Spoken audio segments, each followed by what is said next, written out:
Good evening and thanks for being a part of today's edition of Prime News Live from Studio A of My Media Prime Television here in Cameroon's economic capital, Douala. With me, Fon Quinta. The news starts now. President of the Republic, Paul Biya, who is current chair of the Sema sub-region, yesterday, August 18, 2021, chaired an extraordinary summit of heads of state via video conferencing at the Unity Palace. Mr. Biya called for better solidarity, as Lasha Kingsley reports. Heads of state of the 6 member countries of the Economic and Monetary Community of the Central African Sub-Region, CEMAC, met via video conferencing for an extraordinary summit chaired by Cameroon's President Paul Biya Wednesday, August 18. Yesterday's summit focused on issues of common interest, amongst which include the COVID-19 pandemic and its devastating effects on the sub-region and analysis of the region's financial and monetary situation. Presiding over the summit from the Unity Palace, current chair of the Conference of CEMAC Heads of State, Paul Biya, saluted the collective efforts of members to face the health crisis that has slowed down the economic of the sub-region. Messieurs les présidents et chers frères, Monsieur le Premier ministre du Congo, distingués invités, Mesdames, Messieurs, permettez-moi d'abord de me féliciter à juste titre des échanges denses et fructueux que nous venons d'avoir au cours de ce sommet. Je tiens aussi à remercier particulièrement nos partenaires au développement, notamment Madame la Directrice Générale du Fonds monétaire international, Monsieur le Président de la Banque mondiale, Monsieur le Président de la Banque africaine de développement, ainsi que le représentant du ministre de l'économie et des finances de la République française. Yesterday's summit saw the adoption of a 24-point resolutions aimed at taking care of specific areas of the economy, with a call for member states to implement these resolutions. Mr. Biya recommended more rigorous aim for solidarity as a step towards structural transformation of the economies. Closing the extraordinary summit that was equally attended by representatives of the African Development Bank, the World Bank and France, Mr. Biya remained convinced that it will result in the adoption of the relevant measures to keep the sub-region on the path of its economic and social emergence. Now, a joint military operation consisting of some 33 elements who arrived at an Ambazonia camp in Foya Bafut, noted for kidnapping, dislodged the camp, neutralizing at least 5 Ambazonia fighters. The operation at the camp took place at about 1 a.m., breaking Thursday, August 19, 2021, as Kibwa Charles reports. A joint military force breaking August 19, 2021 dislodged an amber camp at the Mfoya neighborhood in Bafut, best known for kidnapping for ransom.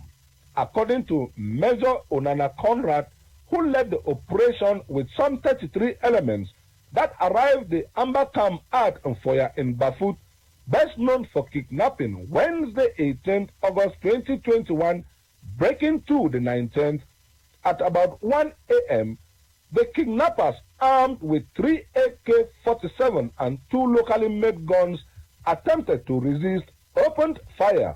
Within the process of an exchange with the military, 5 of the separatist fighters, Banki alias General Ebube, Small Pepe, Stone, Prince from Womb, and Small Bible were neutralized. Amongst the fighters were 2 women, one seriously injured, while the other, a breastfeeding mother with a child of less than a year old, picked up.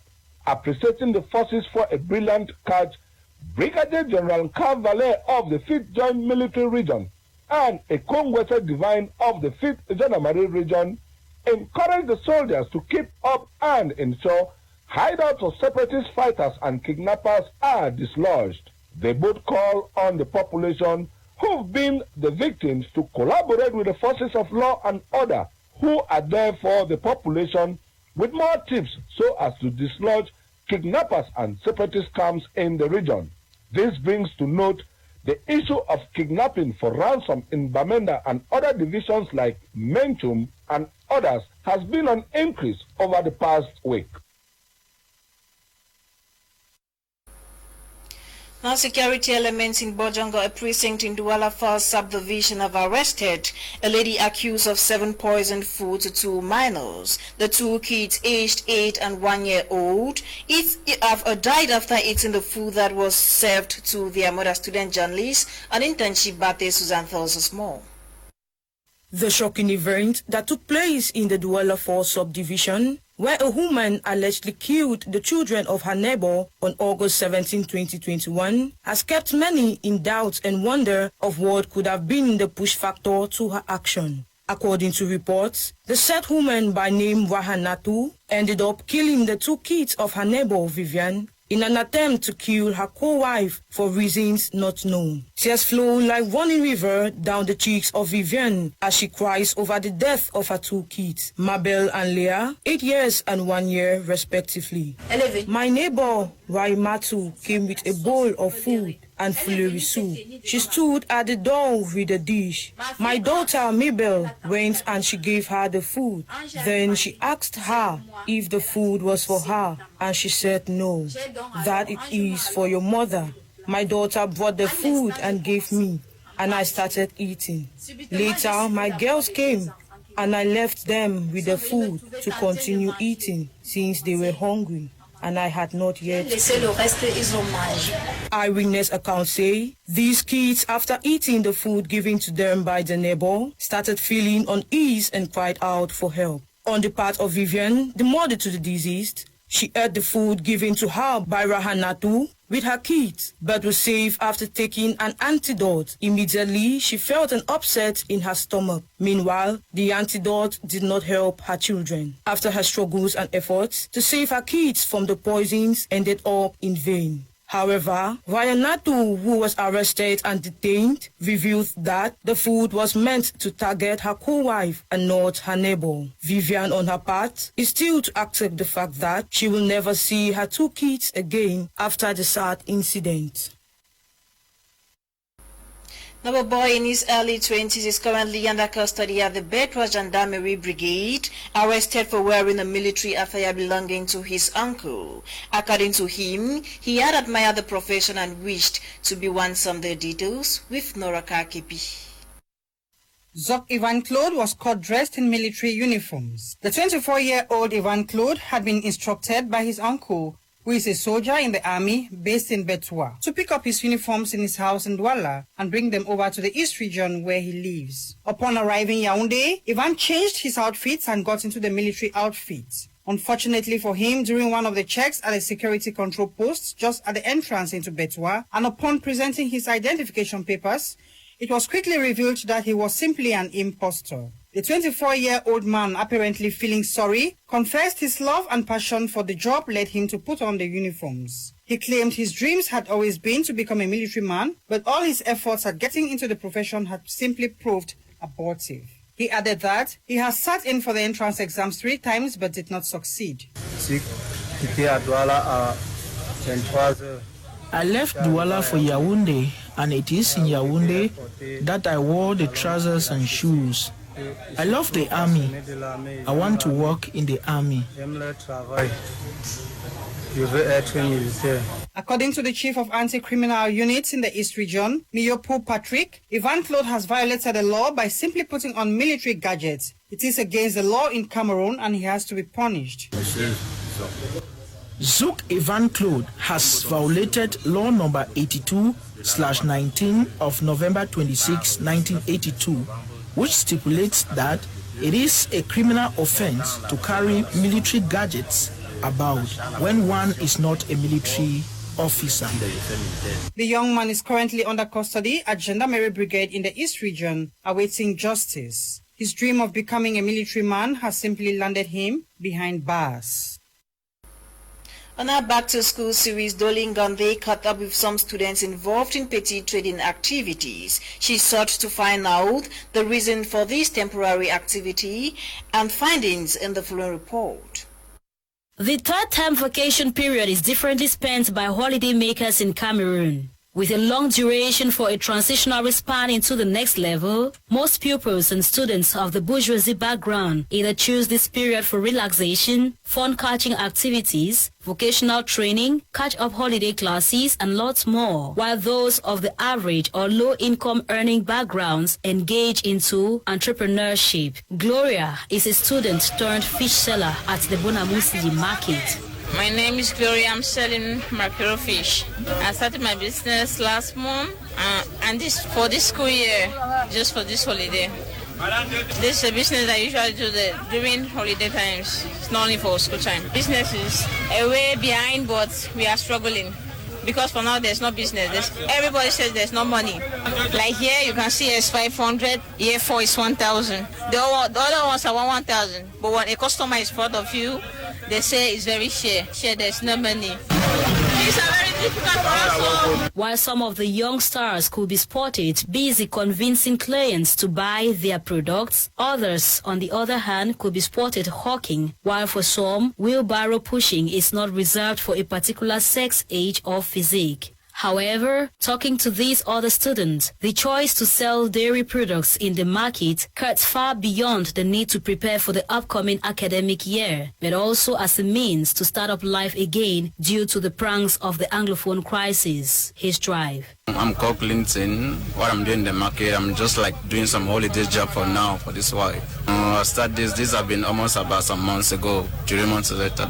For so far, thank God, business have been moving, because we know that by God, everything is possible.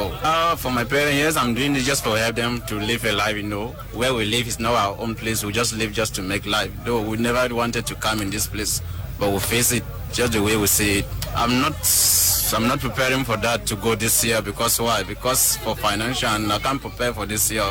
But I know that maybe by next year I'm going to go back to school, but not this year. Nonetheless, the ambience is on as bookshops are widely opened, announcing the availability of all learning gadgets and accessories, while seamstresses, on the other hand, are also on their mark, ready to go with the flow of uniform demands.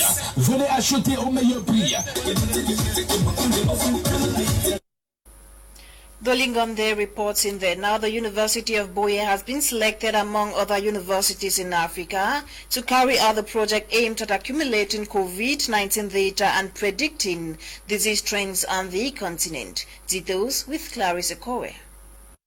The University of Buea, UB, one of Cameroon's top university in terms of science and research, has been selected among other universities in Africa to carry out a project aimed at accumulating COVID-19 data and predicting disease trends in the continent. The project, entitled Predictive Modeling and Forecasting of Transmission of COVID-19 in Africa Using Artificial Intelligence, was launched at the University of Buea Amphi 750 this Tuesday by the Vice-Chancellor Professor Ngomo Horace Manga alongside the Canadian High Commissioner to Cameroon. The project hinges on the construction of, let me put it that way, of a predictive model, for a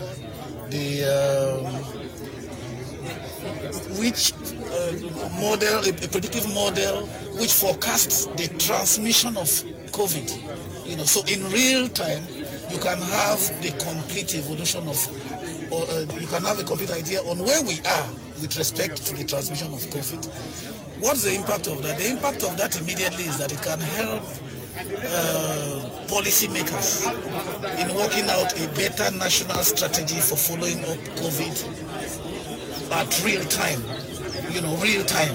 According to Professor Gideon Gwa, the principal investigator of the project in UB, the project brings together UB's top-notch mathematicians, health professors, and computer engineers who will together construct scientific models used to analyze and forecast COVID-19 trends. We shall build models, build a dashboard. A dashboard is a repository of information which has a predictive character, and that can be seen as a way of of using that dashboard to tell whether we have an active case, have hotspots, and so on. It should be noted that the COVID-19 project is co-sponsored by the Canada-based International Development and Research Center. The COVID-19 project will be carried out in Cameroon and 5 other African countries, including next door Nigeria, South Africa, Rwanda, Namibia, and Botswana. Now, ex-students of Sekaba Baptist College have congratulated staff and management for their efforts in maintaining the standards of the institution. The congratulatory message was delivered by Honorable Ethombi Gladys Ekomi, parliamentarian for Fako East, while handing over a block of 8 renovated toilets to the school. Details with Kuma Onore. The Member of Parliament for Fako East constituency has renovated 8 toilets in Sekaba Baptist College to improve on the hygiene and sanitation of the students whose toilet facilities were gradually experiencing dilapidation. The handing over ceremony took place at the campus of Sekaba Baptist College and brought together ex-students of Sekaba Baptist College, militants of the Fako 1A section of the Cameroon's People Democratic Movement, Christians of the Baptist Convention, staff of Sekaba Baptist College, as well as stakeholders in the education sector. Addressing the population, the Honorable Member of Parliament for Fako East constituency said the gesture is motivated by her love for the education of the girl child, love for her alma mater, and to improve on the hygiene and sanitation of the girls in Sekaba Baptist College. She thanked teachers and staff for living up to the expectations of the ex-students and parents. She urged them to keep the flag flying as Sekaba Baptist College is a historic institution in Cameroon. Well, I'm handing over a little project that I carried out in the school. I made a promise a few months back, and I just realized the promise. When you make a promise, you keep your promise. And that's why we're here today, to hand over a block of toilets, 8 toilets to the school for the children to make their lives better than our lives were when we were in Sekaba. On his part, the principal of Sekaba Baptist College, Mr. Gawi Shomsi, promised to follow up the girls to make sure they keep the toilets clean always. He thanked Honorable Ethombi Gladys for prioritizing the education of the girl by improving on the hygiene and sanitation conditions, as such putting them in good health. He equally thanked ex-students of the college who have never stopped supporting the school to make sure life is better for students. Mr. Gawi Shomsi used the occasion to thank the state for providing security to the school through the erection of a police control post at the entrance of the school during school resumption and frequent police patrols to ensure that the students study in a conducive environment. On our feature page, our reporter Bokengo Wadi sought to find out from Cameroonians the major causes of road accidents in their country. Is it the deplorable state of roads, reckless driving, or road users? Answers in the following report. Road accidents across the nation have injured and claimed the lives of about 300 persons since the start of this year. These include the Chancliffe accident, Edea Kribi, Limbe, Douala, Yaoundé, amongst others that led to the ban of some travel agencies such as Aveni and Solidarity. These accidents, according to some drivers, go way beyond deplorable roads. Drivers are so useless. Let me just say it, because I'm the driver. You will see another driver, a vehicle which the driver was supposed to carry 4 seats. The driver will carry 6 seats. That's excess of passenger, first. And the second, many don't know the road highway code, the way you have to use the junction and the bending corner.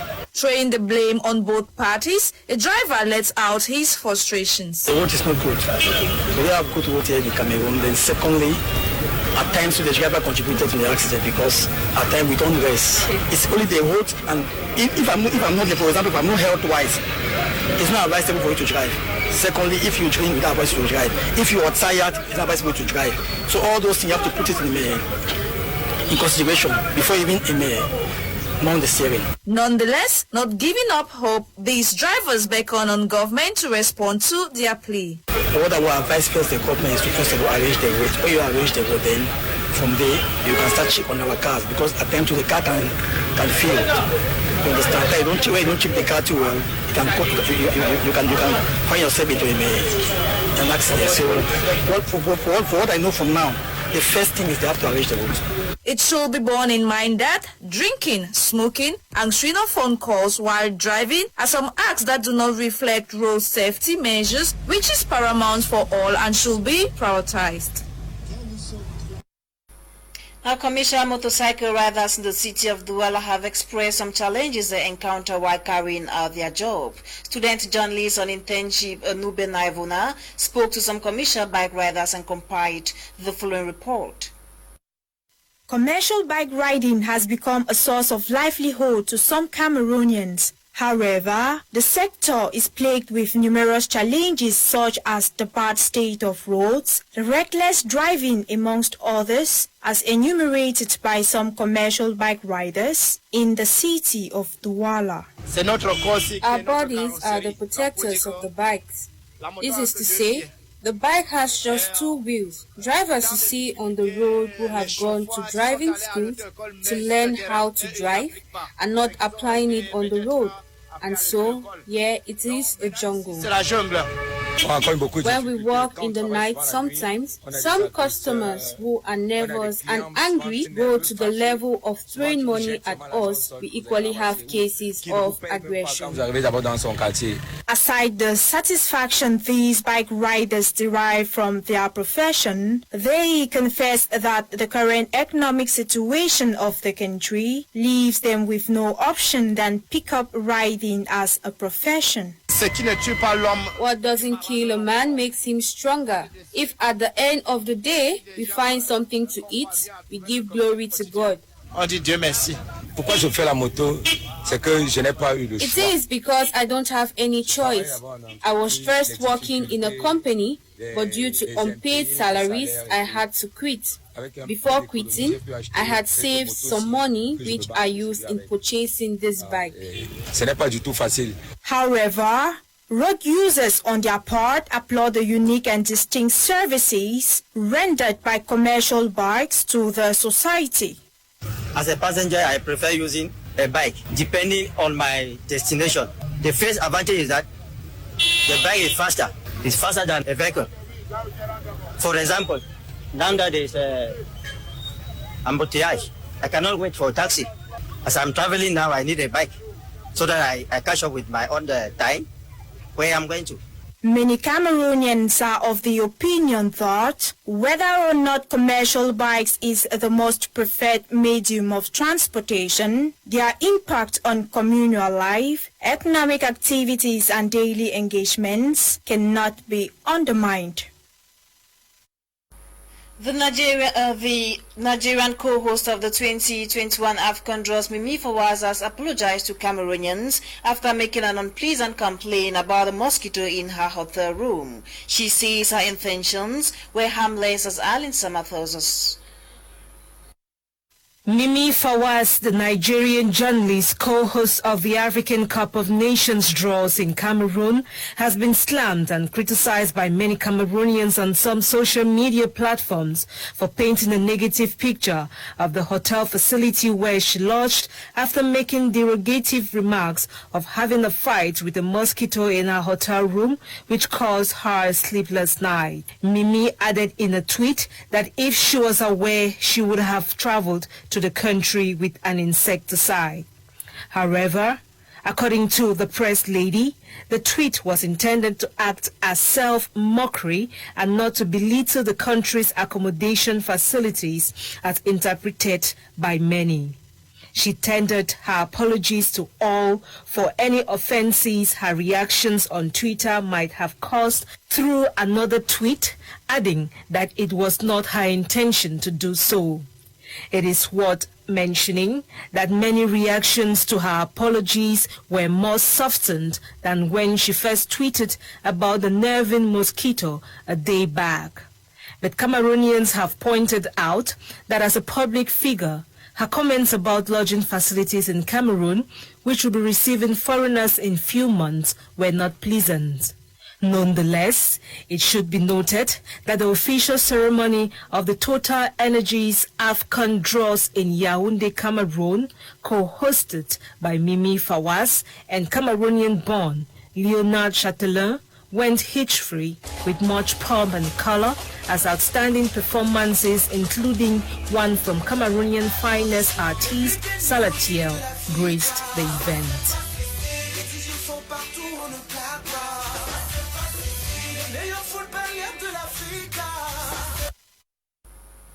And today, August 19, 2021, is commemorated as World Photography Day, aimed at paying tribute to the art of photography. Our reporter Joy Ngong focused on some challenges faced by female photographers in Cameroon. Her report. Photography in previous times has always been a male-dominated activity. Women who were photography pioneers have suffered a fair share of gender inequality in the industry. Thankfully, things are slowly starting to improve. Women are beginning to exhibit extraordinary prowess in this field. According to 2021 photographer demographics in the United States, 65% of photographers are female and only 35% are male. In Cameroon, more young women are getting involved in commercial photography. Photography for me started as a passion, and before I discovered it, it became a business. This business today has over 6 full-time members. Both women and men are challenging photography's patriarchal discourse, but not without hurdles. At times, customers are very skeptical that I am a female. They think I will not be very willing to work till late at night or travel to distant places, that I am not very energetic, which at times is not very true. Most at times, of course. Despite the worrying inequalities and biases, photography is proving to be one of the most democratic playing fields for female artists. There's also the exciting part about my job. I am very excited meeting new people, traveling to new places, discovering new cultures and everything, new towns, and creating connections. At the roots of all photography lies the quest for truth and representation. Right from the days of Jeanette Dalleux, Cameroonian women have made significant contributions to photography since its inception. Joy Ngong's report concludes today's edition of Prime News, compiled for us by Faith Tata. The news was produced by Ewane Nolinga Ella. My name is Fonquinta. Prima comes up at 7 p.m. with Kumle and a cream of selected panelists. Stay with us. Good night.